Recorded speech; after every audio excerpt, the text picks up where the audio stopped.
بسم الله الرحمن الرحيم. الحمد لله رب العالمين، والصلاة والسلام على خير خلق الله محمد وعلى آله وأصحابه الكرام وتابعيهم بإحسان إلى يوم الدين. ربنا أرنا الحق حقا وارزقنا اتباعه، وأرنا الباطل باطلا وارزقنا اجتنابه. ربنا آتنا في الدنيا حسنة وفي الآخرة حسنة وقنا عذاب النار. زانای پایەبەرز ئیمامی النەووی رضي الله تعالى عنه یەکێکە لە زانە زۆر گەورەکانی مەزهەبی ئیمامی شافعی. ئەگەر ڕۆژێک لە ڕۆژان پرسیار کرا کە ئیمامی النەووی کێیە، هەمووتان ئەبێ ئاگاتان لەوە بێ کە ئیمامی النەووی یەکێکە لەو پیاوە زۆر عەزیمانەی کە خزمەتێکی زۆر گەورەی بە ئیسلام کردووە، خزمەتێکی زۆر گەورەی بە ئوممەتی ئیسلامی کردووە. ئێمە دائیمە لە باسی ئیمامی النەووی فقهی ئیمامی شافعیمان بیرەکەوێتەوە، چونکە کتێبی زۆر داناوە لەو پێناوە. هەمومان لە مەنهەجی مەلایەتی خۆمانە کتێبی منهاجە خوێنین، لە کتێبە زۆر نایابەکان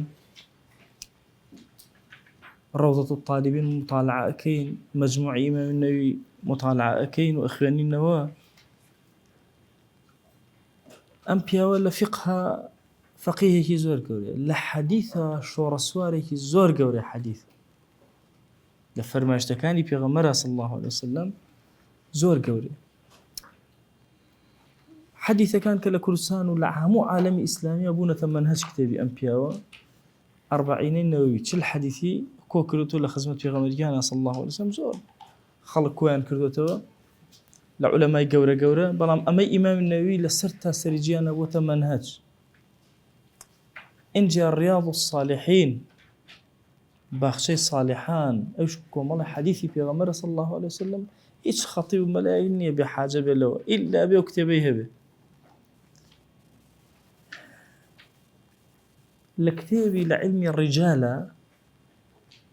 طبعا ئێمە علمی تەریخمان هەیە لەگەڵ علمی ڕیجال.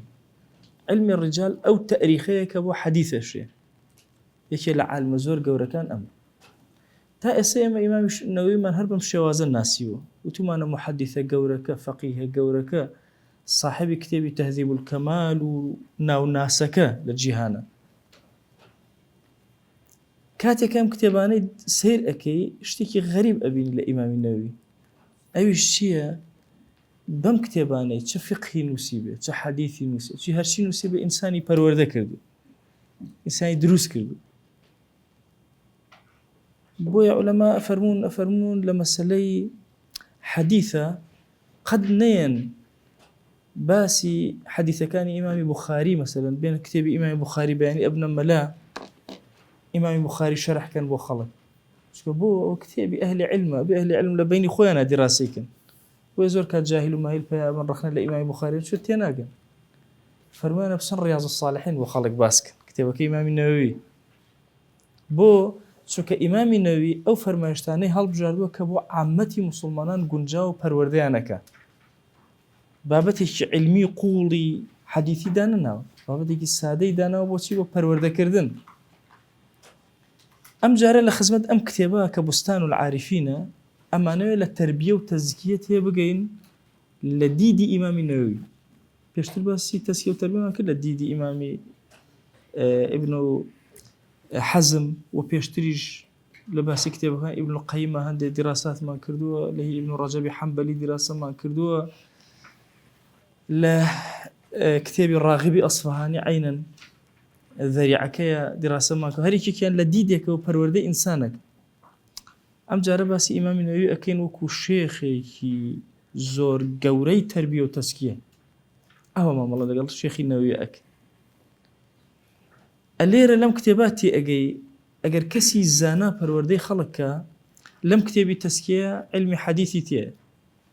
علمی تەریخی تێیە، علمی فقهی تێیە، علمی عەقیدەی تێیە، هەموویانی تێیە. هەر خۆشی لە مقەدیمەکە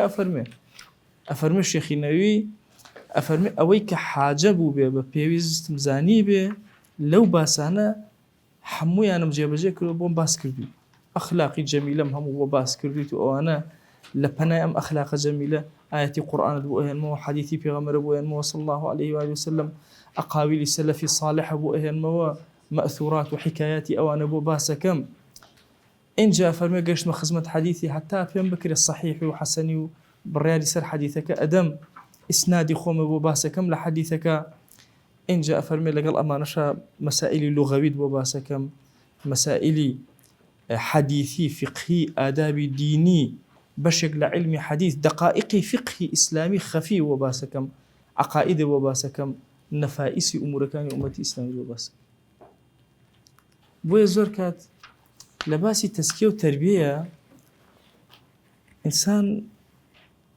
توشي أو أبيت جاري ويكسك أبين زور ناشارزان ناحالي حيش نازن لخوي كان الشيخ يكي زور قورة تربية وتزكية أبي إمام النووي تربية وتزكية إمام النووي تيدقى تربية وتزكية أم بيو عالمة قورة هر يكيك لإيما بتابتي طلاب علم لهمك زيادة بيسمان بويك تربية خومك تزكية خومك دروس كين أزان أم بيو قوراني بيشيني إيما كخريكي أم كارانا بنوكو إيوه همو فقه ولما أزقوتها ومدرسه إمام النووي شيك يقول فقه كان لزمان يخوي أبو بعالمي شي قوري إيوه شروع بەڵام هاتووە خۆی شێلاوە بە ئەخلاقی بەرزی ئیسلامی چەند ئەخلاقی بەرزی ئیسلامی تیا بڕوێ ئەوەندە لە دنیا سەربەرزتر لە ئاخیرەتە سەربەرزترە بی کاری ئێمە چیە لەسەر زەویە ئایا هەر ئەوەیە بخۆین و بڕۆین و یاریکە ئەمە نییە کاری ئێمە دروستبوونی ئێمە وی ئیمامی نەووی ڕەحمەتی خوای لێبێ لەم کتێبە نازدارە لە لاپەڕا 19 لەمێکە لەبەردەستانایە یەکەم شت باسی چیمان بۆ ئەکا باسی ئیخلاس و ئامادەگی نیەتمان بۆ ئەکا شتێکێ لای ئینسانەکان پێی ئەوترێ مادەی ئینسان شتێکی شێ پێوتە معنای ئینسان هەمومان ئێستا مادەی ئێمە دیارە دەستمان هەیە چاومان هەیە قاچمان هەیە دڵمان هەیە باشە قژمان هەیە برۆمان هەیە برژان ئەم مادەکەی ئێمەیە ئێمە هەموو مادەکە خۆمان تەرتیب بکەین ئەڵێن فەقێ دائیمە بێ مڕەتەب بێ وانە فەقێ ڕەمزی جوانیە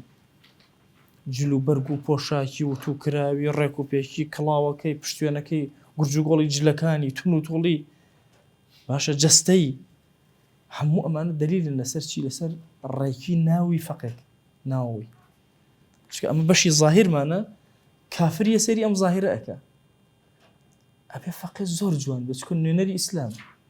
نە لەبەر خاتی خۆی خۆمان چێکام لە شەڕ لەبەر یەکەین بەس بەری کافر متابعی ئێمە ئەکا ئەبێ ئێمە زۆر خۆمان تەرتیب کردو کەشخە کردی فەقێ لەم زەمانە بە تایبەتی ئەبێ زۆر کەشخە بێ بۆ کافر نەتوانە ڕەخنەی لێ بگرێ جاران ئەیان و فەقەی پیس و پۆخڵ و نازانم چی ئێستا فەقەی پیس و پۆخڵ نەماوە زەمانەکە گۆڕاوە فەقێ جوانترینە لەناو کۆمەڵگای کوردیە بە جلوبەرگی بە هەڵسوکەوتی بۆیە زۆر ئاگاتان لەو جلوبەرگ و بەشەی دەرەوەتان بێ شێخی نەووی یەکەم بابکە بۆمان باسەکە باسی ئەم دەرەوەمان بۆ ناکە ئەڵێ دەرەوەتان تەواوە ئەبێ فەقێ تۆکمە بێ و تۆپ بێ باشە ئەی باسی چیمان بۆ ئەکا باسی ناوەمان بۆ ئەکا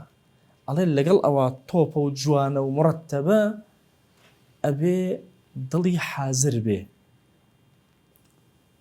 هەموو ئینسانێک هەندێک جار دڵی حازرە هەندێک جار دڵی حازر نییە جەماعەت سیرکن هەندێک جار ئەوە نوێژەکە هیچ ئاگار لە نوێژەکەت نییە ئەو بۆ چکە دڵت لێرە نییە جاری وە هەیە هاتووی مەسەن لە دەرسێکا دانیشتووی من بە بیرمە جارێک لە کولیە دەرسم ئەوتەوە نەفەرێک ئاوا سەیریە کرد جوان چاوی وەڵڵاهی زۆر جوان گوێ گرتووە چکە زاهیرەکەی ئاوا بوو ئاوام کرد لە دەستم چاوی هیچ نەجوڵانە هەروە ساو بۆ چکە ڕاستە لاشەکەی لێرێ بەڵام فکری لێرە نییە هیچ بۆیە مهمترین شت لە ئینسانی موسڵمانە ئەوەی هیچ کاتێکی خۆی زایە نەکا بەوەی لە شوێنێکا بێ خۆی لەوێ نەبێ زۆر کە ئامۆژگاری فەقێ ئەەکەین ئەڵێن ئەگەر ئەزانی بەجەستە بوویتە فەقێ و بەدڵ نەبوویتە فەقێ بڕۆرەوە چکە فەقێ یەکەم شت پێش ئەوەی جامانەکە بکاتە سەری جامانەکە خاتە سەر دڵی نیەت ئەهێنێ کە لەبەر خاتی خوا فەقێ بێ بۆیە شێخی نەووی ڕەحمەتی خوای لێبێ ئەفەرمێ هەرچی ئەعمالی تۆ هەیە ئەوەی کە بە ئاشکرا ئەیکەی ئەوەی بە پەنهان ئەیکەی پێویستی بەوەیە دڵت بە ئاگا بێ و خاوەنی دڵ کەوابوو ئەگەر بڵێم موسڵمانی پەروەردەکرا و کێیە کەمین خاڵتیایە چییە ئەبێ یەکسەرەوە پێم بڵێن ئەوەیە کە دڵی هەبێ نەک ئەم دڵی کە ئەوە گۆشت و خوێن نا دڵی حازر بێ نیەتی تیاابێ بزانێت چی ئەکە بزانێت بۆچی ئەژی لە پێناو چیە خۆی مانوو ئەکە سەیری ئەم ئاەتە مبارەکەن کە شێخی نەووی کردوێتە دەستپێکی کتێبەکەی ئەفەرمێ قال الله تعالى خدای بەرز و بڵند ئەفەرمێ وما أمروا إلا ليعبدوا الله مخلصين له الدين هیچ ئەمرێکیان پێ نەکراوە إلا ئەوە نەبێ عیبادەتی خواکەن چه عیبادەتێ عیبادەتێ مخلصين له الدين ئێرەیان ئەم دڵیان بە ئاگا بێ هوشیار بێ حونەفاء پاک و خاوێن و خدا ناسێکی حەنیف و پاک بن اینجا ويقيم الصلاة ويؤتوا الزكاة نوێژەکانیان جێبەجێکەن زەکاتەکانیان دەرکەن وذلك الدين القيم ئەمە دینی قەیمە یعنی چی ئەمە ڕێگای مستەقیمی ئیماندارانە واتە ئەگەر ئیخلاست هەبوو ڕێ مستەقیمت گرتووە ئیخلاست نەبوو کارت بۆ خوا نەبوو ڕێ مستەقیمت نەگرت وذلك دين القيم بۆیە ئەفەرمێن معنای دين القيمة چی الملة المستقيمة الأمة المستقيمة القائمة بالحق والله أعلم شيخي نەووی ئەفەرمێ خدا خۆی ئەزانێ بەس ظاهرەکەن ئەوەیە کە ئومەتێکی ڕێکی ئومەتی ئیسلامی ئەوەیە کە شتەکانی جێبەجێ ئەکات تەنها لەبەر خاتی خوا بیک ئێستا با بێمەوە سەر فەقێتێکی خۆم باش ئەگەر ئێستا پرسیارکەن لە تۆ فەقێ بەیانی ئەوە تا کەناڵی هاتووە پرسیارتان دیکە تۆ ناو چی بوو هێمە باش کەناڵەیە پرسیارێکڵێت تۆ بۆچی هاتووی بوو بە فەقێ تۆ لە بەرامبەر ئەڵێ چی زۆر باش ئەمانە هەمویان زۆر باشن بەڵام لەمە زیاتر ماوە ڕەحمەت لێ بێ ئەمە تەواوە ئەبێ بڵێ من هاتووم نیەتم هێناوە لەبەر خاتی خوا ئەبمە فەقێ خزمەتی ئەو دینە جوانەکە خزمەتی ئەو میلەتی خۆمەکەم لە ڕێی فەقێتیەوە لە ڕێی مەلایەتیەوە لە ڕێی خزمەت و ئاوەدانی مزگەوتەوە کۆمەڵگاکەی خۆم ڕائەگرم بۆیە ئەگەر پرسیار لێ بکەن بڵێن ئومەتی مستەقیمی ئومەتی ئیسلامی کامەیە ئەو ئومەتەیە کە ئیخلاسی هەیە کە نیەتی هێناوە کە بڕیاری داوە لەبەر خاتی خوا ئیشەکانی جێبەجێ بکە ئاەتێتری مبارەکمان بۆ ئەهێنە شێخی نەووی ئەفەرمێ ومن يخرج باشا ومن يخرج من بيته مهاجرا إلى الله ورسوله ثم يدركه الموت فقد وقع أجره على الله ئەگەر کەسێ ویستی هیجرەت کە هەمووتان زانیوتان ئەوانەیە لە سیرەی پێغەمبەر صلی الله علیه وسلم پێغەمبەری خوا هیجرەتی کریان نا دەی پرسیارە جەماعەت تازەکان هیجرەتی کریان نەیکرد کردی لەکوێوە بۆ کوێ دەی لە مەککەوە بۆ مەدینە ئەسحابیش هیجرەتیان کرد باشە هیجرەتێکی زۆر لەبەر خاتی خوا خزم و کەس و هەمووی بەجێهێشت هیجرەتیان کرد ئەفەرمێ ئایەتە مبارەکە ئەگەر کەسێ هیجرەتی کرد لە ڕێیا مرد نەگەیشتە شوێنە مەسەلەن لە مەککەوە بڕیاریدا هیجرەت کە بۆ لای پێغەمبەر صلی الله علیه وسلم بۆ مەدینە لە ڕێیا مرد و نەگەیشت ئەجرەکەی خۆی هەردەستکەوتەوە فقد وقع أجره على الله بۆ چونکە محاسبەی خوا لەسەر نیەتەکەی نیەتی هێنا بوو کەوابوو ئێمەش ئەگەر بەیانی فەقێیەکمان هیجرەتی کردو هاتووە لە ماڵەوە لە هەمووی تێ ئەبڕاوە بە مهاجرن هاتون بۆ ئێرە هیجرەتان کرد باشە لە ڕێیە ئێمە فەقێمان هەبوو مردوان نەبوو وەزەم جەماعەتی مەلا بەختیار ماوە تا ماسە کاروانەوان ماون مەلا بەختیار لە حوجرەشا بوو وەفاتیشی کرد فقد وقع أجره على الله گەیشتە حەدی خوێندنی سیوطیش و ئەوانەش و وەفاتیشی بۆیە ئەم کاروانە کە تۆ پێیە ئەڕۆ یا ئەگەیتە ئەنجام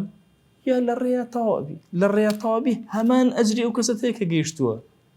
مادام نیەتت هێناوە مادام بڕیارت داوە مادام قرارت داوە لەبەر خاتی خوا بێ فقد وقع أجره على الله آية ترمى بين الشيخ النووي أفرمي ربكم أعلم بما في نفوسكم خدا ئاگادارە بەوەی کە لە ناخی دڵەکانتانە، ئاگای لێ ئام دڵی تۆ لەبەر چی هاتووە،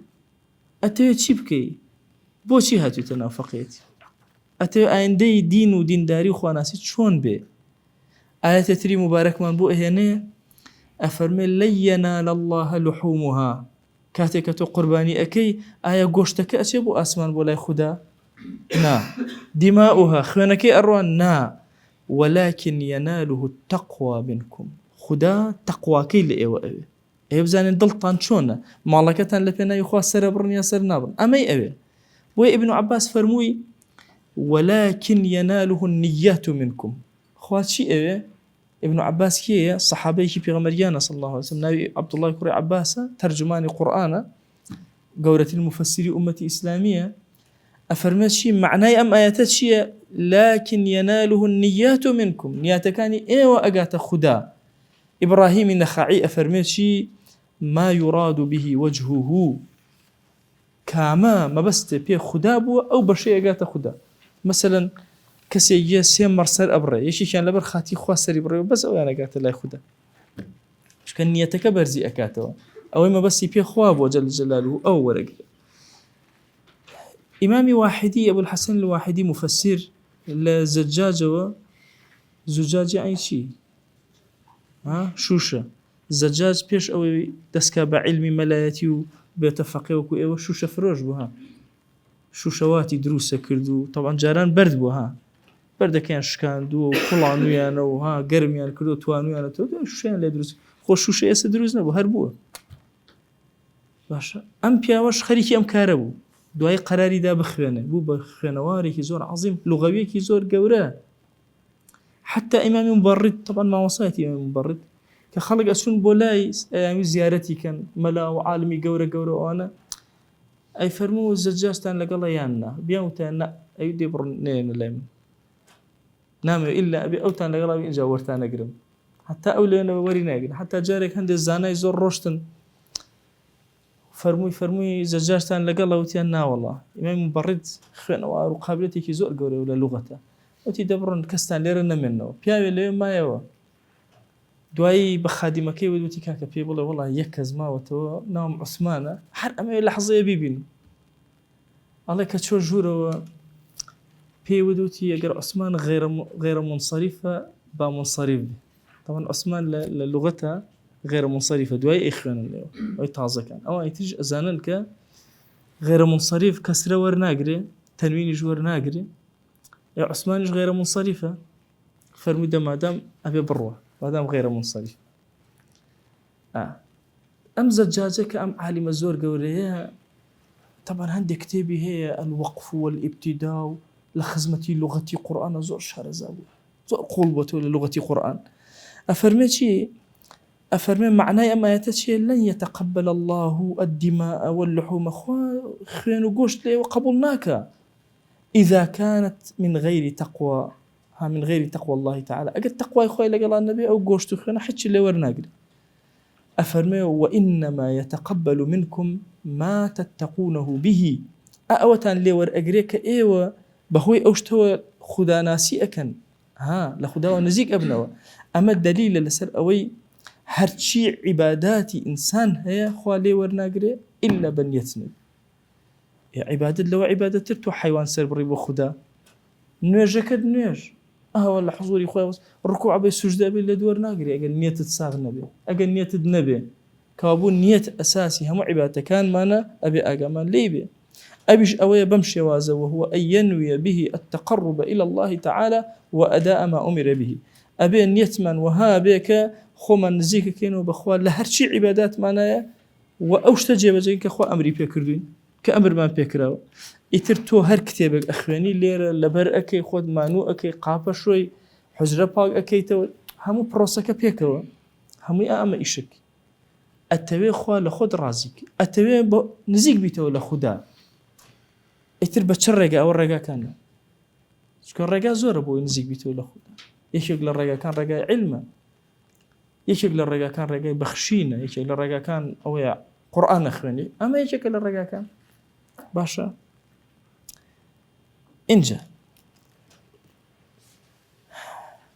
پرسیارێک کە ئیمام نەووی جوابمان ئەداتەوە. پرسیارەکە چییە؟ ئایا نیەت گەورەترە؟ دڵتان لای منە؟ ئایا نیەت گەورەترە یان عیبادەت؟ نیەت لە عیبادەت گەورەترە ها، چونکە جاری وایە دوو کەس پێکەوە ئەبەخشن. پێغەمبەری خوا صلی الله علیه وسلم لە فەرمایشتێکە ئەفەرمە چی؟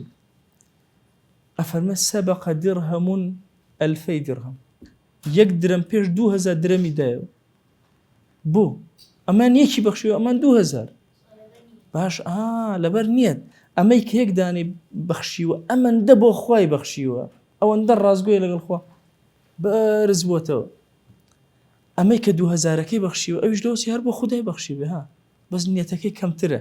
کابوو نیەت بابەتەکانی ئەمە قورس ئەکا، گەورە ئەکا. بۆیە ئەفەرمێ والنیەت ئەفضل من الطاعة والعبادات. ئەمە دەرسێکی تری ئیمامی نەوویە بە ئێمە ئەدا. ئەفەرمێ نیەتەکانتان گەورەترن لە طاعات و عیبادەتان، بۆ إذ هي أصل لها، چونکە ئاصلی هەموو عیبادەتەکان بریتە لە نیەت، ئەبێ نیەتت هەبێ. لخفائها متعلقها القلب. بۆ نیەت ئەوەندە گەورەیە یەکەم شاراوەتەوە کەس پێت نازانێ. ئێستا تۆ نوێژەکەی کەس زانێ بۆ نوێژەکەی لەبەر خاتی خوایەکەیە لەبەر خاتی خوا نییە، نازانێ، کەس نازانێ، دەوروبەرەکەش نازانێ، ئەزان نوێژەکەی بەس نازان لەبەر چییە. بۆیە ئەفەرمێ چی؟ ئەفەرمێ یەکەم خەفیە، دووەمیش متعلقەیە بە کێوە بە دڵتەوە هەڵواسراوە. لە حەدیثێکە هاتووە ئەفەرمێ نیەت المؤمن خير من عمله. نیەت المؤمن خير من عمله. نیەتی ئیماندار باشتر و گەورەترە لە چی؟ لە عملێک. ئەو فەرمایشتە هەندێک لە عولەما فەرموویانە صحیحە، هەندێکیش فەرموویان ضعیفە ئەو حەدیثە، بەڵام زۆر ئیستیشادی پێکراوە، معناکەشی تەواو. نیەتی ئیماندار زۆر گەورەترە لە عملێک. جاری وا هەیە عملەکە درەمێک ئەبەخشی یەک بە 700 بۆ تەنووسێ، زیاتر لە یەک بە 700. لەیلەة القەدری خەیر من ئەلفی شەهر. شەوی قەدر لەوە چیکێکتان دابنیشێ بە ملیۆنێ مانگ بۆی بنووس ئەو شەوە، چونکە نیەتەکەی ئەوەندە گەورەیە.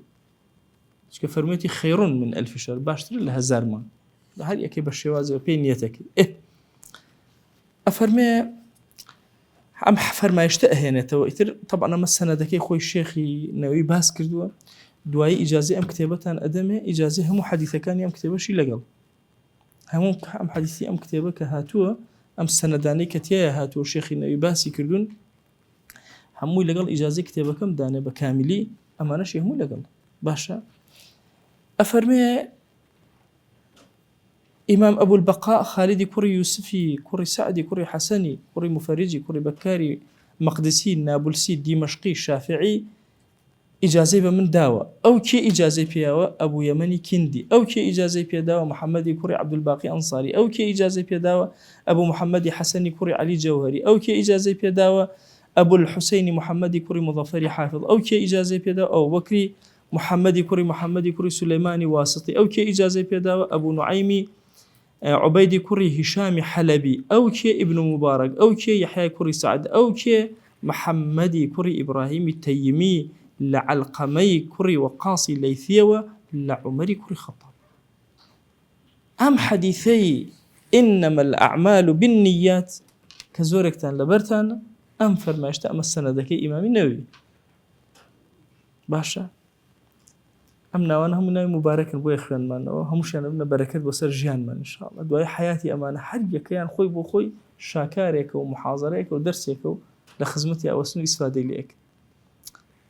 ئەم حەدیثە زۆر گەورەیە، حەدیثی ئینەمە الأعمال بالنیات. هەرچی کردەوەکانی ئینسان هەمووی نیەتەکەی بۆ قبوڵە. وإنما لكل امرئ ما نوى. هەرچیت نیەت هێنا بێ لە قیامەتە بەس لەسەر ئەوە ئەجر وەرەگریتەوە. حتى هیجرەت چەند گەورەیە. فمن كانت هجرته إلى الله ورسوله فهجرته إلى الله ورسوله. هر کس هجرتی بۆ لای خدا و پێغەمبەر کرد بێ صلی الله عليه وسلم، ئەو هجرەتەکەی بۆ لای خدا و پێغەمبەرە. هەر کەسی هجرتی ومن كانت هجرته إلى دنيا يصيبها، هجرتی بۆ دنیا کرد بێ کە دەستی کەوێ یان بۆ ئافرەتێک کە بیخوازێ ئەو امرأة ينكحها فهجرته إلى ما هاجر إليه. ئەوە هجرەتەکەی لە پێناوی ئەو دنیای ئەو دنیای دەسەکەوێ قیامەتی دەست ناکەوێ. أفرمي أم حديثة اتفاقية لسروي حديثك صحيحة مجمع على عظم موقعه وجلالته. أم حديثة موقع أوكي بيجاكي جلالتك زور قوري يكيك لقواعد إيمان، يكيك لكولاكان إيمان، بلكو شديد ترين الركن للركن كان إيمان بريتي لشي أم حديثة مبارك كباس باسي نية زور قوري بلام أم حديثة عجيبة أم حديثة لا اعتبارك وغريبة حديثي غريب شيء لعلومي حديثة أو يقرأ بالرواية كذبة لسنة ذكية يقرأ بالرواية كذبة أو حديثي شيء غريبة غريب من هي عزيز من هي ومشهور من عزيز دور روايتي كذبة غريب شن يكس روايتي كذبة مشهور زيادة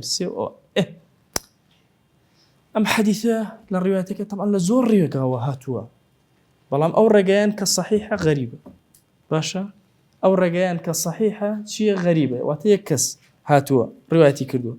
أفرمل للرجاء وغريبة مشهور باعتبار آخر بلام باعتبار كتر شهرتي بها كردو أم حديثة زور كز روايتيان كردوا مداري أم حديثة بلاوبونوي أم حديثة كي يحيى كري سعيدين أنصارية لا يحيى وإثر بلاوبته انتشاري كردو همو جهان إسلامي واتسنة ذكية كم زار غريبة أقات يحيى لا يحيى انتشارك يحيى إحياء حديثك أكاد سيرك أما سنة ذكية الله حفاظه توانا أم حديثة باش الصحيحة كيها رواياتي زورة أو حديثيك ألين صحيحة لبيغمبر وصلى الله عليه وسلم چندين صحابة رواياتيان كدو بلام كاميان صحيحة عمر كوري خطاب يقدانا غريبة لعمر كوري خطاب وكي علقبة باشا لتابع كان علقمة كلو أو أبت شيء أبت الرجع صحيحة لعلقمة ومحمد كوري إبراهيم التيمي باشا لوي شوا باشا لري محمد ويحيى كوري سعيدي أنصاري اتر يحيى وعن يحيى انتشر بالأبوة حديثك چندين كز رواياتيان كردو ليو بجمارنايا فرواه عنه أكثر من 200 إنسان وأكثرهم أئمة باشا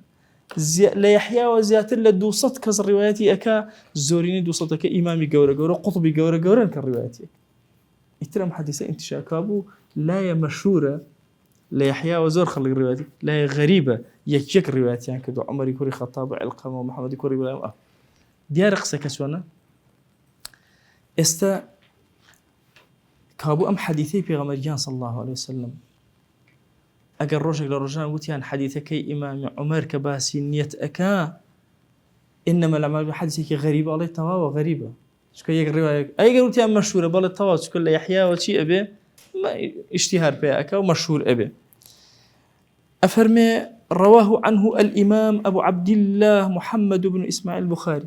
لا يحيى وكر روايتي كردوها إمام بخاري لو الروايتي كردوها لصحكيها لحوت شوينا دينا أو حديثة لصحيح بخاريها إنما الأعمال بالنيات شنجرهاتوا حوجرهات شوينا كان كوين يكم لأولي كتابك يكم حديث شيدانا إنما الأعمال بالنيات لكتاب إيمانا لباسي إيمانا إنما الأعمال بالنيات دانوا لا نكاح إنما الأعمال بالنيات دانوا ها إلى امرأة ينكحها عشان لو دانوا لا عتق أزادية لو دايناوا لا هجرة دايناوا لباسي ويفرت في الله كإنسان ترك الحيل طبعا إنسان زور حزين لفي الله ها بطبيعتي خوي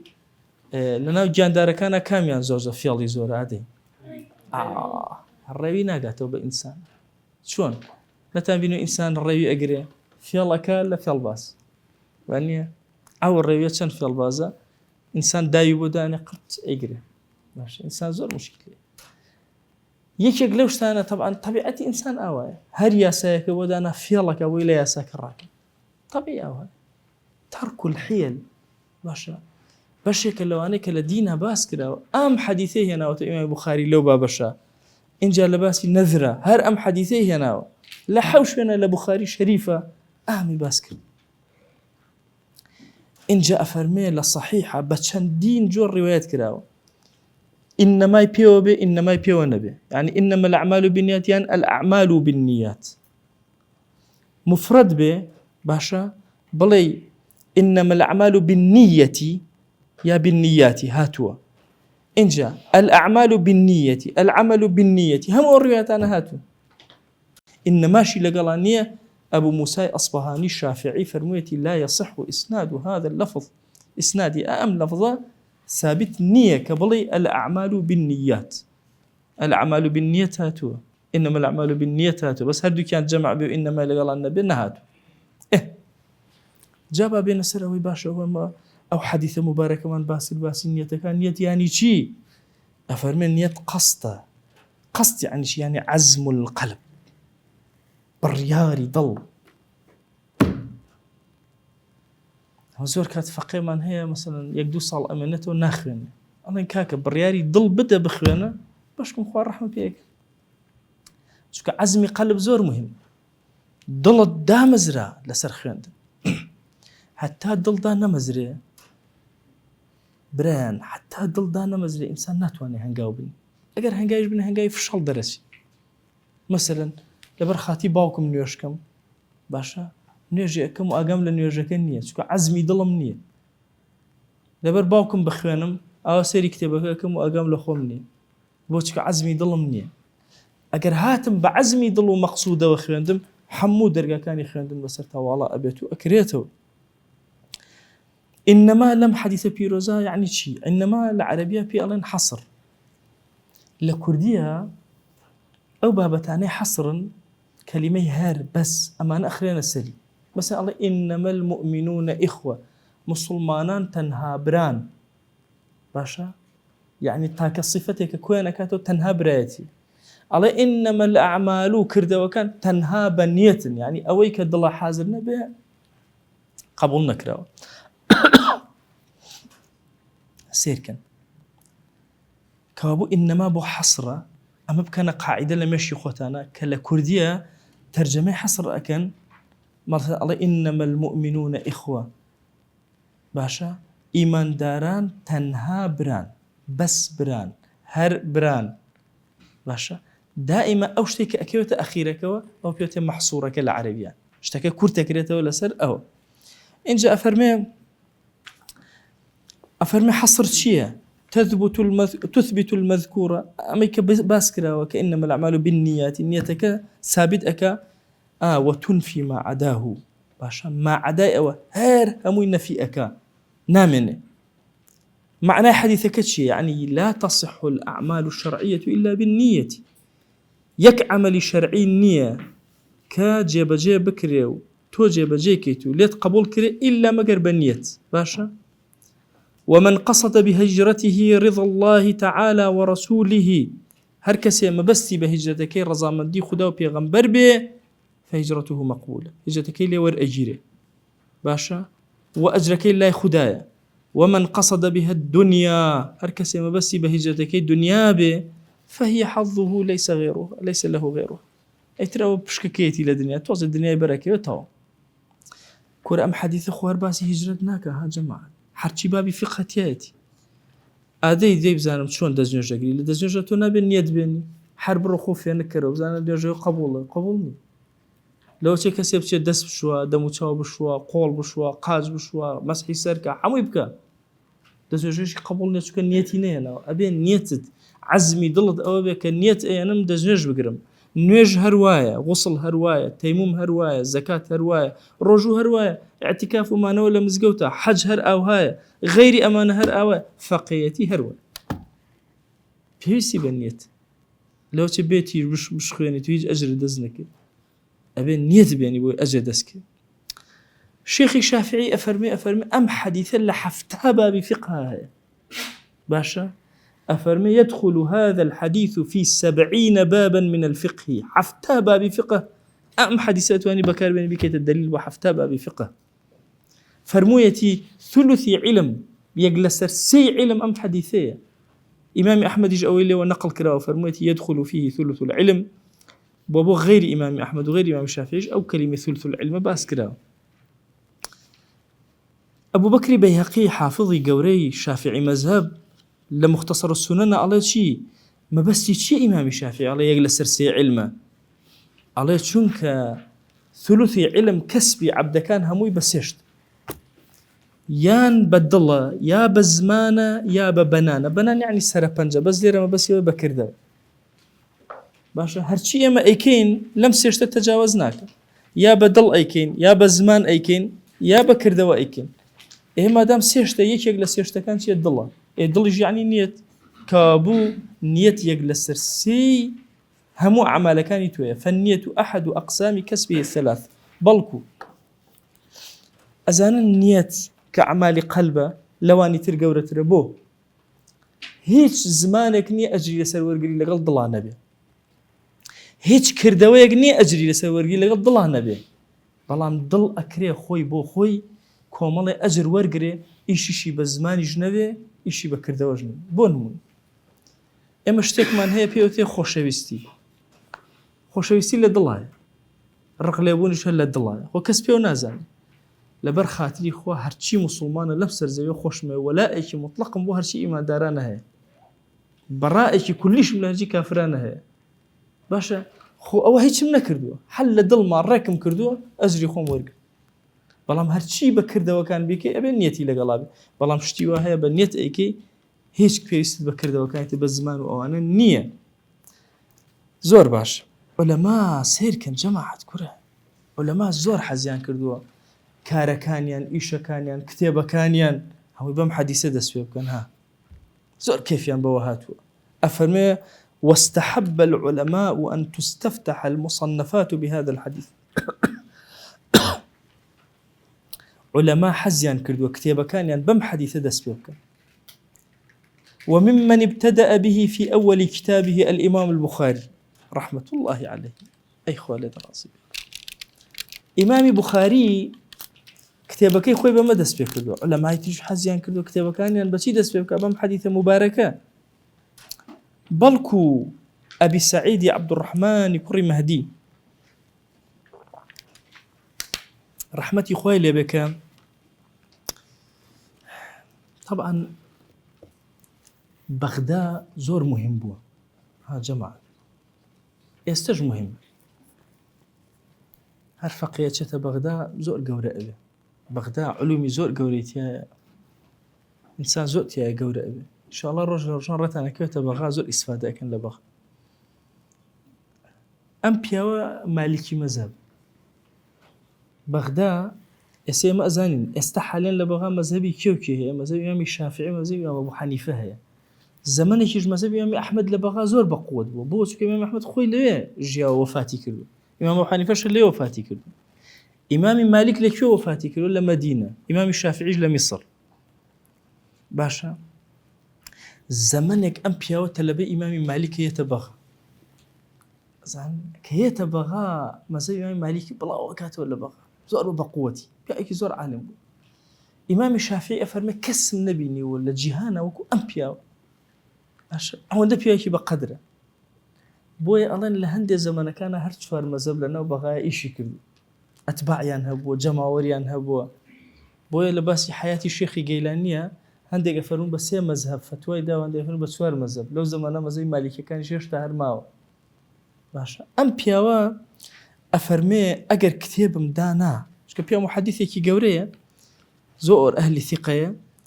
أفرمي أجر كتابك دا بنم بدأت في أول كل باب منه نكتبك حمو باب إلا باب كان يكتبك جم حديث أنوس أو ده جورية حديث إنما الأعمال بالنيات روايتي عن كردو فرمو يتي هار كسي ويستي كتاب دا بني كل باب حديث دست بيبقى مع زور بركة بوي ضلي ساغبت ولا برخاتي خوا إيش كيبكا أبي سليمان حمدي كوري محمدي كوري إبراهيمي خطابي رحمتي خوي ليبي أفرمي لك كتابي الأعلام في شرح صحيح البخاري اللي فرمويتي كان المتقدمون من شيوخنا يستحبون تقديم حديث إنما الأعمال بالنيات باشا الأعمال بالنيتين كلوتا يكمين دسبيكي أو كتوان بي خشبه علماء متقدم السلفي صالح باشا كان أمام بالله بيش هموش تكاية أمام كل شيء ينشأ ويبتدأ من أمور الدين هرشي أمور الدين بيوسي بما همو أنواع كان عبادات بيوسي بم حديثي هندي لسلفي صالح روايات يعني لو كرا وكان زور شتيان بوتوا وفرموا لبيناوي قرنجيدان بم حديثي كإنما الأعمال